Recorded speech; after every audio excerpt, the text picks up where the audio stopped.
France Culture. Brother Malcolm, frère Malcolm, a great human being, un grand être humain, a great black man, un grand homme noir, a great Pan-Africanist, un grand and panafricaniste a master teacher. et un maître à penser. Hicham Aïdi, on s'est donné rendez-vous sur la 165e rue. On est là tout au nord de Harlem, dans un grand bâtiment. Qu'est-ce que c'est que cet endroit ? Alors ici, c'est le centre Shabazz. C'est le centre dédié à la mémoire de Malcolm X et Betty Shabazz. Et c'est ici que Malcolm X était assassiné. Vous êtes professeur à Columbia, Hicham Aïdi. Vous avez travaillé avec un historien qui s'appelle Manning Marable, qui a écrit une grande biographie, une des biographies de référence sur Malcolm X, qui est sortie en 2011. Le Shabazz Center, il y a des grandes colonnes en marbre, des moulures un peu partout, des petits anges comme ça entre chaque colonne.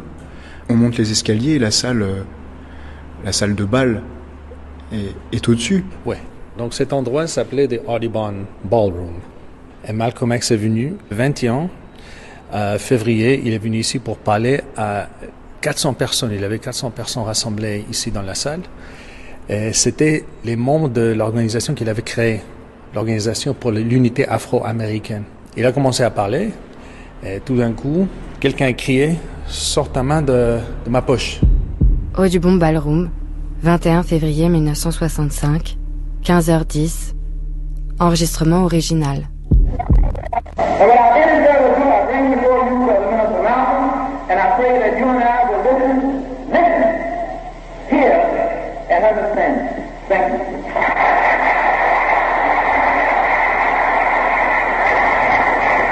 So on the way.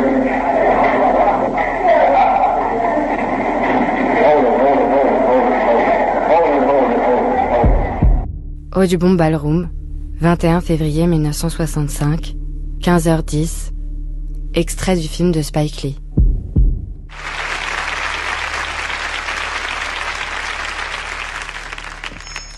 Assalamu alaikum.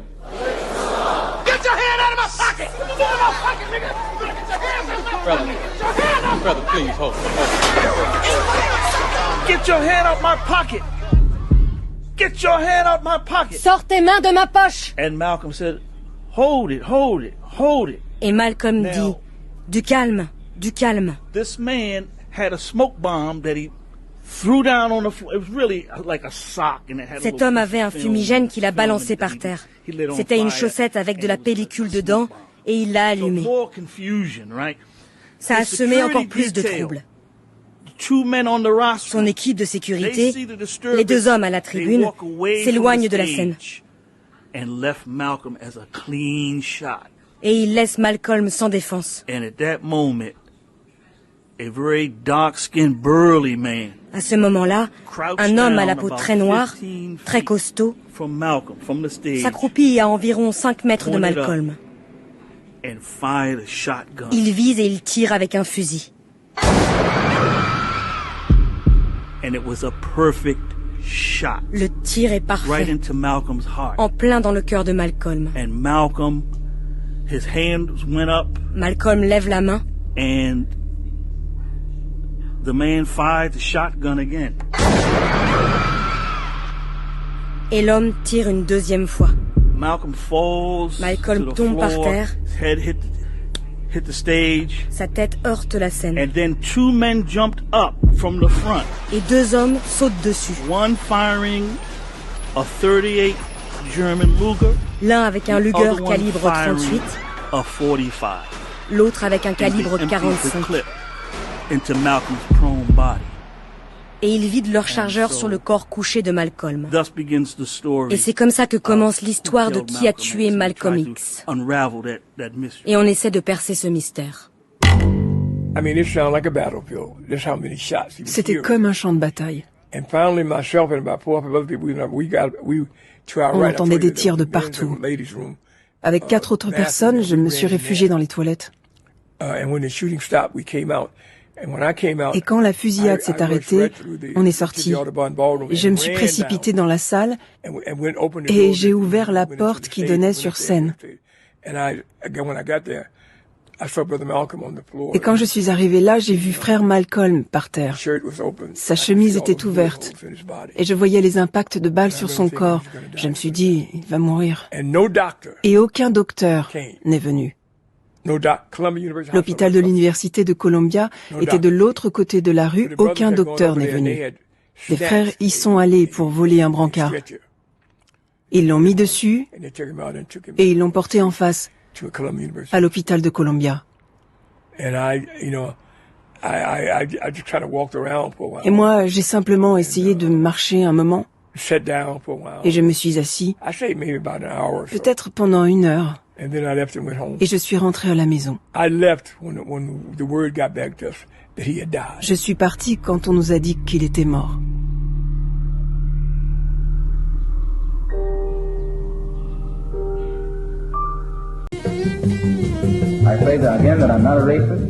Je répète que je ne suis pas raciste. Je ne crois en aucune forme de ségrégation. Je suis pour la fraternité entre tous. Mais je ne crois pas qu'il faille forcer la fraternité avec des gens qui ne le veulent pas. La fraternité entre nous et avec ceux qui veulent être nos frères. Ouais. Mais je ne pense pas que nous devions essayer d'aimer ceux qui ne nous aiment pas. Merci. Yann Ismail, pourquoi est-ce qu'à la fin de sa vie, Malcolm X se sent menacé par la Nation of Islam qu'il a pourtant réussi à développer autant? Donc sur la fin, je dirais que il y a eu effectivement, Malcolm X avait entendu des rumeurs dès les années 50 sur les infidélités, le fait que Elijah Muhammad profitait de certaines jeunes secrétaires et avait eu des relations et certaines étaient enceintes, avaient eu des enfants.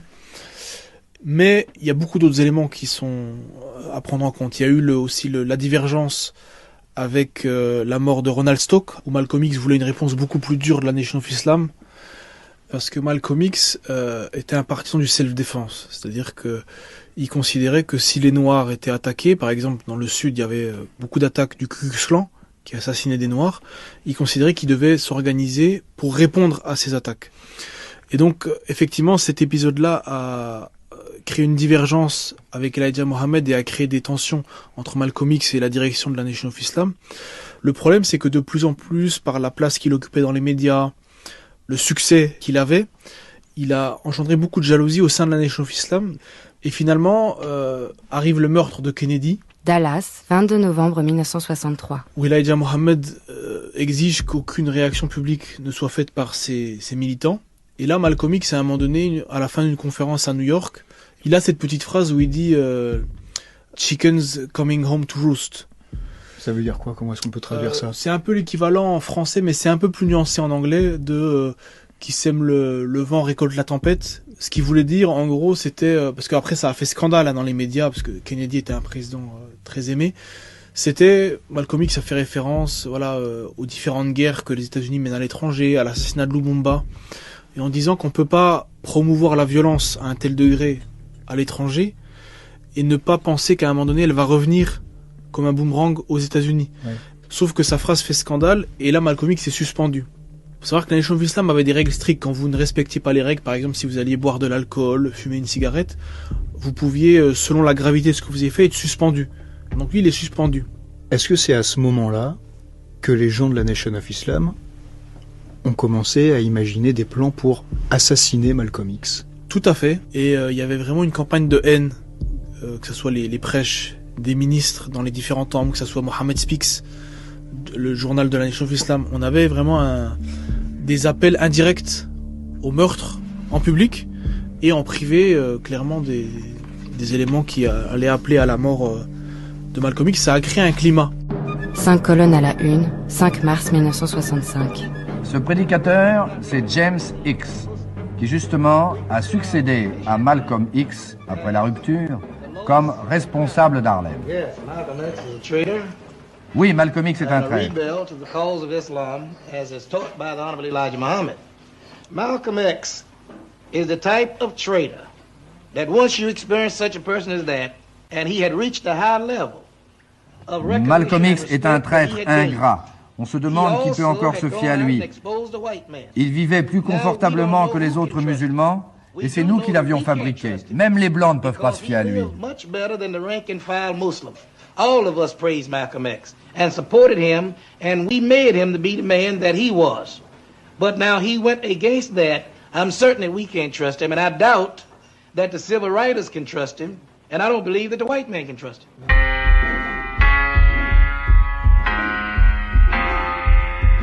Abdourahmane Mohammad,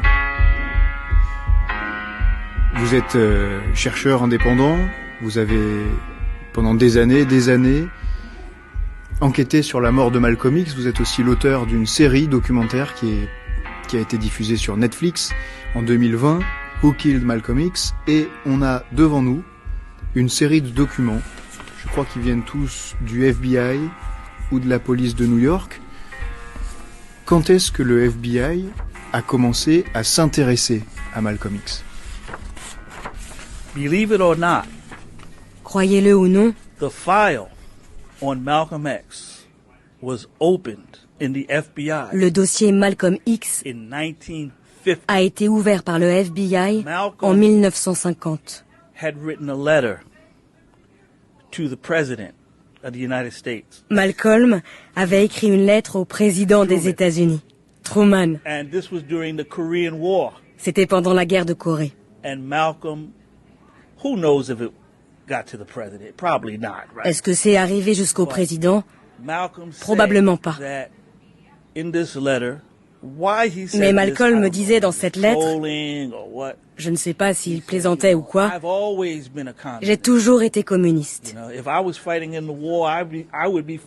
Si je devais me battre, ce serait pour la Corée du Nord. Ou je ne sais plus ce qu'il a dit. C'est à ce moment-là qu'ils ont ouvert le dossier sur Malcolm. Et il n'a pas été fermé jusqu'à son assassinat. Voici un document de juin 1964. C'est un télégramme Western Union. À ce moment-là, il y avait des émeutes à Harlem, très violentes. And J. Edgar Hoover believed that Malcolm X was the instigator of it. Et J. Edgar Hoover pensait que Malcolm X en était l'instigateur. Et il envoie ce télégramme. Je lis. 5 juin 1964. Et ça dit: Do something about Malcolm X. Faites quelque chose au sujet de Malcolm X. Marre de cette violence noire à New York. Venant du directeur du FBI, comment vous interprétez ça? Qu'est-ce que ça veut dire, faites quelque chose? Ilyassa Shabazz, vous êtes la troisième fille de Malcolm X et de Betty Shabazz. Au total, ils en ont eu 6 de filles. Est-ce qu'il était courant que votre famille assiste au meeting de votre père? Je crois que oui. Surtout si c'était à côté. Mon père voyageait dans le monde entier et dans tout le pays. Mais je crois que pour certains meetings, à New York, nous allions avec lui, en famille. Donc il appelle sa femme, il lui demande de venir avec ses enfants pour le meeting de l'après-midi. Et d'après effectivement les témoins, et c'est ce que tous les biographes ont expliqué, il arrive à l'Audubon Ballroom en étant stressé. Il est un peu ailleurs, on sent qu'il est tracassé par quelque chose, et lui-même le dit apparemment à des militants en expliquant qu'il ne se sent pas bien, que le meeting, il sent pas que le meeting va se passer bien. There is this thing called destiny, and I think Muslims believe that when you're born, il y a cette chose qui s'appelle le destin. Et les musulmans croient qu'à votre naissance, vous avez déjà un destin. Certains vivront jusqu'à 100 ans, d'autres ne dépasseront pas 3 heures. 2 semaines ou 10 ans.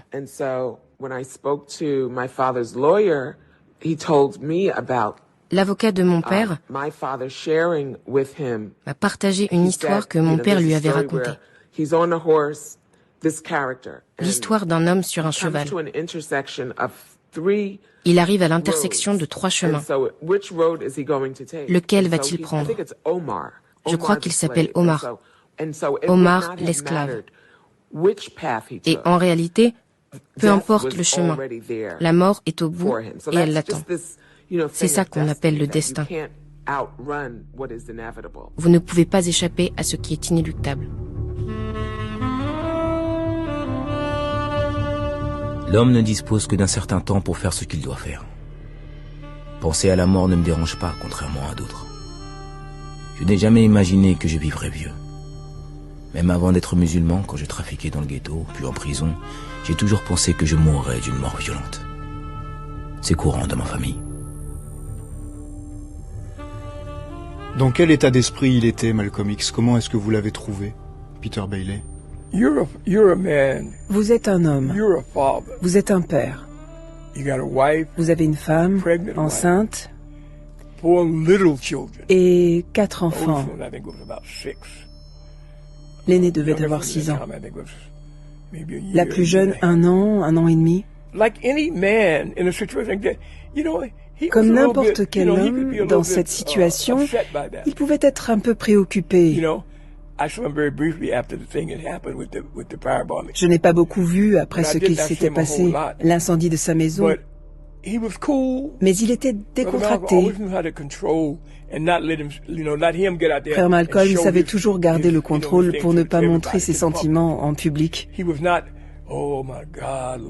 n'était pas là à dire « Oh mon Dieu », etc. Il n'était pas comme ça. Qu'est-ce qui s'est passé pour votre famille dans la nuit du 14 février 1965, Ilyas Shabazz? Le 14 février, notre maison a été incendiée. Ma mère et mon père étaient dans leur lit. Ma mère était enceinte des jumelles. On était 4 enfants, on dormait.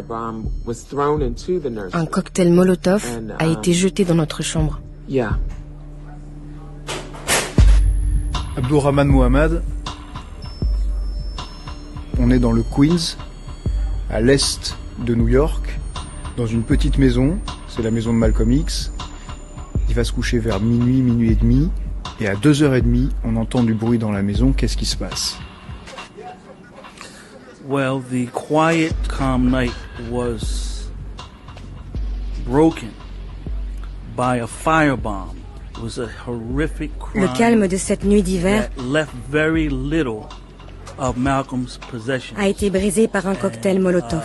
It was meant to send a message. C'était un crime horrible qui a détruit l'essentiel des biens de Malcolm et qui était fait pour lui signifier que son opposition et ses prêches contre la Nation of Islam n'étaient plus tolérés. Malcolm X entered the Nation of Islam approximately 1948. Malcolm X est entré dans la Nation of Islam vers 1948. Il a été initié par ses frères et sœurs. La Nation of Islam disait que la solution à ce qu'on appelait le problème racial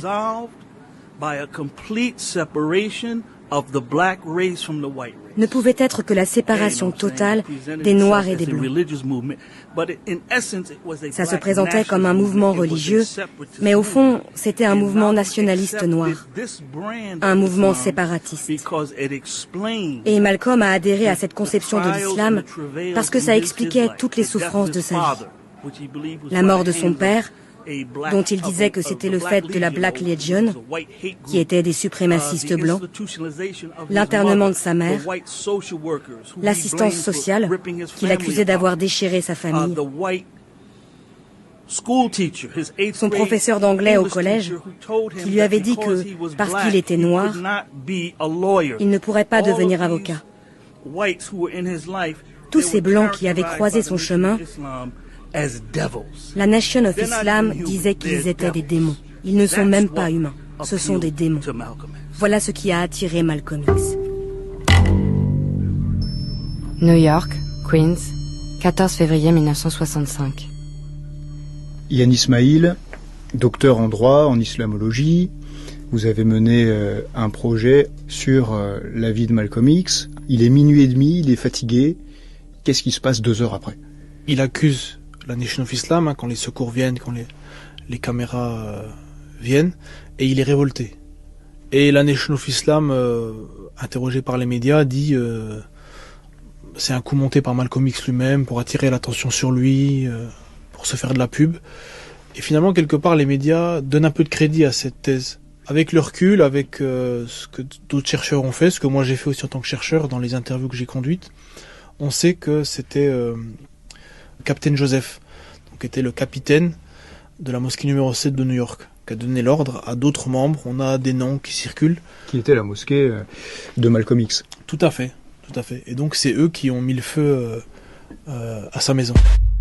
Abdurrahman Mohammad, la police de New York retrouve dans sa maison une petite bouteille de whisky qui est remplie de carburant.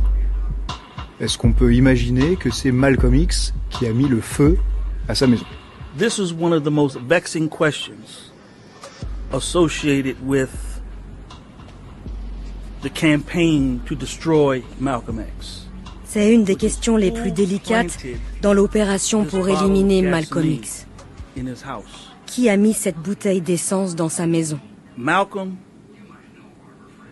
believed that this was evidence that there was a broader conspiracy.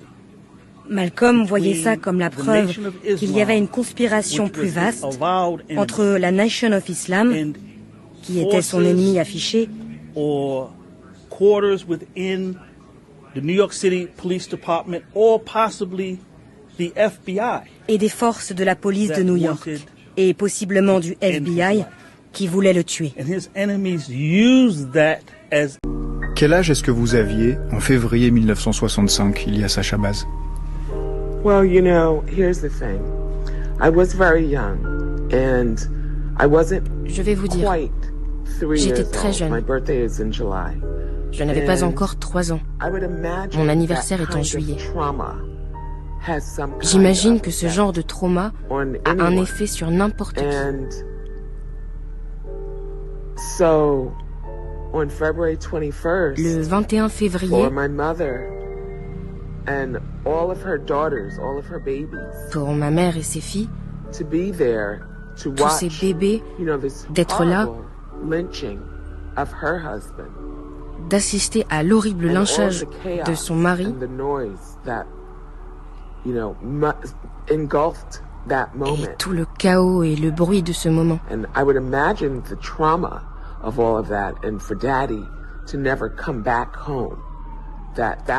J'imagine le trauma que c'était, que papa ne rentrerait jamais à la maison.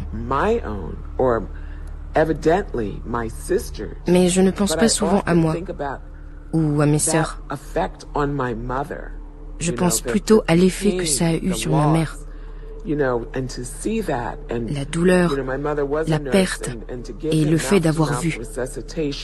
Ma mère était infirmière et lui faire du bouche à bouche pour le réanimer et la voir réconforter son mari alors qu'il rendait son dernier souffle.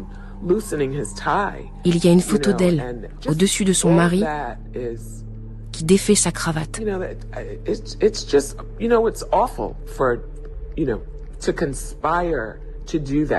C'est simplement abominable de faire ça à quelqu'un. Je suis resté à l'Audubon. Quand je serai mort, je dis ça parce que je ne pense pas vivre assez longtemps pour lire ce livre dans son intégralité, je veux que vous vous demandiez si j'ai tort quand je dis que l'homme blanc, dans ses médias, m'identifiera à la haine. Il se servira de moi mort comme il s'est servi de moi vivant, comme d'un symbole commode de la haine.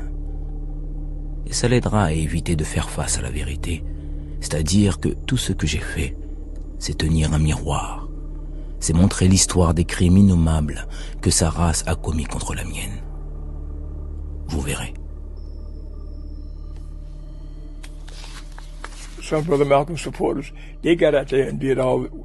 Des partisans de frère Malcolm sont arrivés et ont mis son cercueil dans la tombe. Ils ont dit à ceux dont c'était le boulot, dégagez de là. Ils leur ont signifié très clairement que c'est nous qui allions le faire. L'un d'entre eux a un peu rouspété, mais on lui a dit « Tu devrais dégager de là et nous laisser tranquilles. » Est-ce qu'il vous arrive, Peter Bailey, de rêver de Malcolm X? Je ne rêve pas de lui, mais je pense souvent à lui. Parce qu'il a eu une immense influence sur ma façon de voir mon peuple dans ce pays et en Afrique. Et avec la situation qu'on vit en ce moment,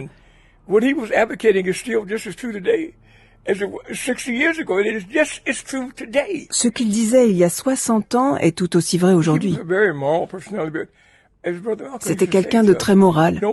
Et comme frère Malcolm nous le disait, aucun être humain n'est 100% parfait. Chacun de nous a un côté positif et un côté négatif. Ce n'est pas Dieu. Il n'a jamais essayé de se faire passer pour quelqu'un d'autre. Je vais être honnête. Il y a les choses dont il parle dans son autobiographie, ce qu'il a fait dans sa jeunesse. Je ne le connaissais pas à ce moment-là, mais il le dit dans son autobiographie. Les gens qui veulent la lire savent qu'il a parlé des aspects négatifs de sa jeunesse. Mais le Malcolm X que j'ai connu à partir de 1962 était un grand être humain, un grand homme noir, un grand panafricaniste et un grand maître à penser. C'est ce qu'il était.